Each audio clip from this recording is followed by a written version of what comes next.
wabarakatuh. Halo teman-teman semuanya. Gimana nih kabarnya? Semoga senantiasa sehat dan bahagia selalu ya. Nah, teman-teman kan sekarang udah mulai masuk usia remaja. Gimana nih perasaannya? Pasti seneng banget dong karena udah bisa explore banyak hal-hal baru, bisa melakukan kegiatan-kegiatan yang teman-teman suka, lebih ngerasa sedikit lebih bebas gitu ya mungkin. Sebelumnya kenalin, nama aku Rara Maharani. Aku merupakan mahasiswa Kesehatan Masyarakat Fakultas Kedokteran Universitas Negeri Semarang. Sebelum itu teman-teman, aku punya jargon yang bisa diikutin oleh teman-teman semuanya. Jadi kalau aku bilang sasetra, jawabannya salam sehat remaja. Langsung aja kali ya kita mulai. Sasetra, salam sehat remaja. Wah, keren banget. Nah, kira-kira ada yang tahu nggak sih pada kesempatan kali ini aku akan menyampaikan informasi tentang apa sih? Tapi sebelum memasuki pembahasan materi yang lebih lanjut, aku mau nanya dulu nih ke teman-teman semuanya. Kira-kira di sini ada yang pernah mengalami atau sedang mengalami gangguan menstruasi nggak sih? Kayak misalnya siklus menstruasinya tidak teratur, terus telat menstruasi sampai berbulan-bulan, atau durasi menstruasinya tidak pasti gitu ya, kadang cepet, kadang lama, atau ada yang mengalami menstruasi secara berlebihan. Kira-kira ada nggak nih teman-teman? Kalau misal di antara teman-teman ada yang mengalami hal-hal tersebut, materi ini akan bermanfaat banget buat teman-teman semuanya. Tapi nggak cuma buat teman-teman yang mengalami hal-hal yang udah aku sebutin sebelumnya. Materi ini juga akan sangat bermanfaat untuk teman-teman remaja putri semuanya yang ada di sini.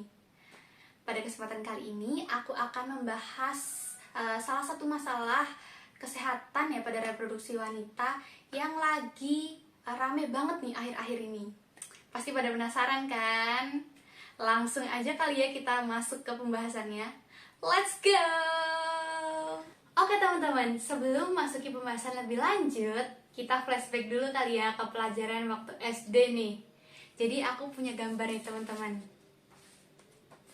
Kira-kira ada yang tahu nggak sih bagian yang ada di kanan dan kiri yang aku tunjuk ini apa sih?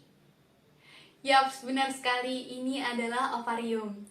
Ovarium merupakan salah satu organ reproduksi pada perempuan yang berfungsi sebagai tempat berkembangnya sel telur atau ovum, teman-teman.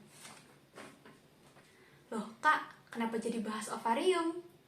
Jadi teman-teman, pada kesempatan kali ini aku akan membahas tentang salah satu masalah kesehatan reproduksi pada perempuan yang berkaitan dengan ovarium, yaitu PCOS. Apa sih PCOS itu? PCOS atau Polycystic Ovary Syndrome merupakan kelainan pada ovarium yang disebabkan karena adanya gangguan hormonal dan terjadi pada perempuan usia subur, teman-teman. PCOS merupakan suatu kondisi di mana kadar hormon androgen di dalam tubuh itu berlebihan sehingga ovarium menghasilkan kantong-kantong kecil yang berisi cairan. Karena adanya kantong-kantong ini menyebabkan sel telur atau ovum tidak dapat berkembang secara maksimal dan gagal untuk dilepaskan, teman-teman. Nah, kondisi ini yang menyebabkan terjadinya gangguan menstruasi dan kehamilan pada perempuan. Seperti pada gambar ini ya, teman-teman. Pada keadaan PCOS, kondisi di dalam ovarium itu terdapat kantong-kantong kecil yang berisi cairan seperti ini, teman-teman. Kemudian pada kondisi normal, di dalam ovarium itu hanya terdapat sel telur atau ovum. Nah, inilah perbedaan keadaan ovarium pada kondisi normal dan kondisi PCOS, teman-teman. PCOS seringkali terjadi pada wanita usia subur, khususnya pada usia remaja seperti teman-teman. PCOS juga menjadi salah satu penyebab ketidaksuburan atau infertilitas pada perempuan, teman-teman. Terus, gimana sih Kak caranya biar tahu aku itu kena PCOS atau enggak? Jadi teman-teman, terdapat beberapa tanda dan gejala yang dapat dikenali untuk mengetahui apakah teman-teman mengalami PCOS atau tidak. Nah, tanda dan gejala tersebut meliputi yang pertama yaitu siklus menstruasi yang tidak teratur, seperti misalnya telat menstruasi sampai berbulan-bulan, Kemudian durasi menstruasi yang tidak pasti, misal terlalu cepat atau terlalu lama. Kemudian mengalami menstruasi yang berlebihan. Namun gejala yang biasanya sering ditemukan yaitu telat menstruasi minimal 3 bulan teman-teman.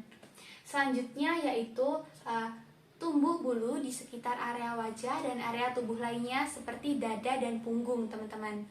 Kemudian tanda selanjutnya yaitu penggelapan pada area-area lipatan tubuh seperti leher, ketiak, lipatan tangan, lipatan kaki, dan area lipatan lainnya. Nah, biasanya disertai juga dengan ditemukannya seperti bludru gitu ya teman-teman pada daerah-daerah lipatan. Nah, kondisi ini disebut sebagai akantosis nigricans teman-teman.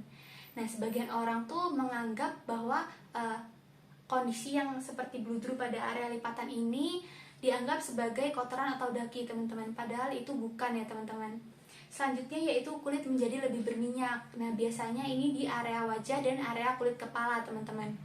Selanjutnya yaitu rambut mudah rontok dan terjadi penipisan rambut, terutama di daerah kepala bagian atas atau ubun-ubun dan front hair teman-teman.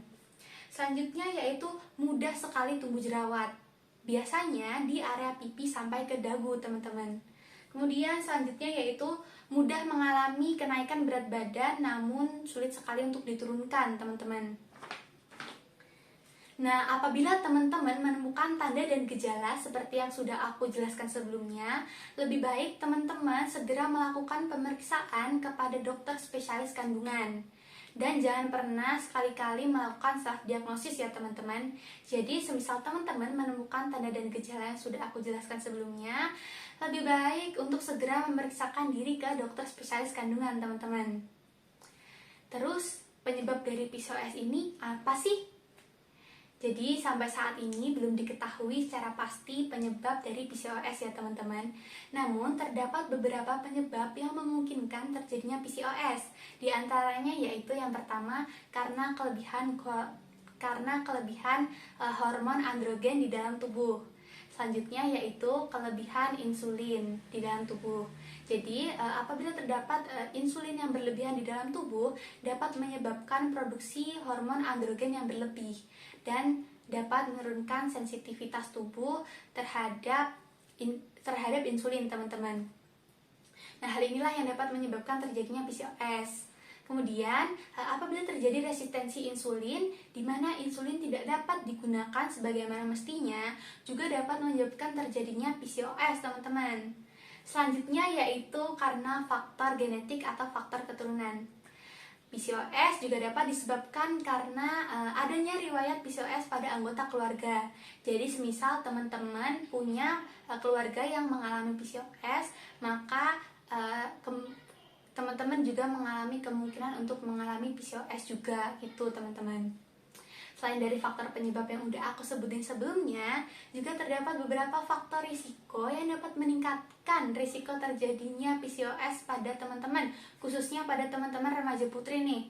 Di antaranya yaitu yang pertama, pola makan yang tidak sehat, seperti tidak mau makan sayur dan buah, terus kurangnya asupan protein dalam tubuh, kemudian kurangnya asupan serat dalam tubuh, dan cenderung memilih untuk makan makanan yang tidak sehat gitu teman-teman. Kemudian selanjutnya yaitu sering mengkonsumsi makanan manis dan tinggi gula, seperti contohnya cake, cookies, terus coklat, kemudian boba, kemudian makanan dan minuman kemasan dengan pemanis tambahan teman-teman. Selanjutnya yaitu sering mengkonsumsi makanan bertepung dan berminyak, contohnya yaitu gorengan, siomay, kemudian makanan olahan daging yang dibekukan atau frozen food, dan sebagainya. Selanjutnya yaitu sering mengkonsumsi makanan yang tinggi lemak teman-teman, seperti junk food, bakso, seblak, dan sebagainya. Kemudian selanjutnya yaitu jarang sekali melakukan aktivitas fisik atau bahkan tidak pernah melakukan aktivitas fisik. Nah teman-teman, hal-hal yang aku sebutkan tadi itu dapat meningkatkan resiko terjadinya PCOS pada teman-teman, terutama pada remaja putri. Kemudian, gimana sih Kak caranya mencegah agar kita terhindar dari PCOS? Jadi teman-teman, terdapat beberapa upaya yang dapat dilakukan agar kita dapat terhindar dari terjadinya PCOS. Nah, upaya-upaya tersebut meliputi yang pertama yaitu konsumsi makanan sehat dengan gizi seimbang, seperti penuhi kebutuhan protein dalam tubuh, kemudian penuhi kebutuhan serat dalam tubuh dengan mengkonsumsi buah dan sayur. Selanjutnya yaitu kurangi asupan karbohidrat yang berlebihan agar berat badan tetap ideal, teman-teman. Selanjutnya yaitu kurangi konsumsi makanan dan minuman manis serta mengandung tinggi gula seperti boba, cake, cookies, dan makanan serta minuman kemasan yang mengandung tambahan gula lainnya, teman-teman. Kemudian selanjutnya yaitu kurangi konsumsi makanan berminyak dan bertepung, seperti contohnya gorengan, terus mie instan, terus mie, kemudian siomay, dan makanan-makanan olahan yang dibekukan gitu, teman-teman. Selanjutnya yaitu kurangi konsumsi makanan yang mengandung tinggi lemak seperti junk food. Nah, teman-teman, junk food ini bahaya banget ya, karena mengandung tinggi sekali lemak yang dapat membahayakan tubuh. Kemudian selanjutnya yaitu bakso, seblak, dan sebagainya. Selanjutnya yaitu rutin melakukan aktivitas fisik minimal 3 kali seminggu dengan durasi kurang lebih 30 menit setiap aktivitasnya. Selanjutnya yaitu penuhi kebutuhan vitamin, terutama vitamin D, baik berasal dari makanan, dari sinar matahari langsung dengan cara berjemur, ataupun dari suplemen, teman-teman. Jadi intinya teman-teman, PCOS dapat terjadi karena gaya hidup yang tidak sehat. Nah, remaja putri seperti kalian beresiko tinggi untuk mengalami PCOS karena kebanyakan remaja memiliki gaya hidup yang tidak sehat, seperti tidak suka makan sayur dan buah dan lebih memilih untuk mengkonsumsi makanan yang tinggi lemak, tinggi gula, bertepung, berminyak, dan makanan-makanan yang tidak sehat seperti itu, teman-teman. Kemudian juga banyak remaja yang jarang sekali untuk melakukan aktivitas fisik seperti itu, teman-teman. Maka dari itu perlu adanya perubahan gaya hidup dari yang awalnya tidak sehat menjadi lebih sehat lagi. Nah, teman-teman bisa mulai nih merubah gaya hidup teman-teman menjadi lebih sehat. Dari yang awalnya tidak suka makan sayur, sekarang bisa dibiasakan untuk mengkonsumsi makan buah dan sayur gitu, teman-teman. Kemudian batasi makanan dan minuman yang mengandung tinggi gula, serta sering melakukan aktivitas fisik gitu ya, teman-teman, dengan tujuan agar tubuh tetap sehat dan dapat terhindar dari terjadinya PCOS. Nah, mungkin itu aja yang dapat aku sampaikan pada kesempatan kali ini. Semoga materi yang aku sampaikan dapat bermanfaat dan dapat diterapkan dalam kehidupan teman-teman. Sekian dari aku. Wassalamualaikum warahmatullahi wabarakatuh. See you!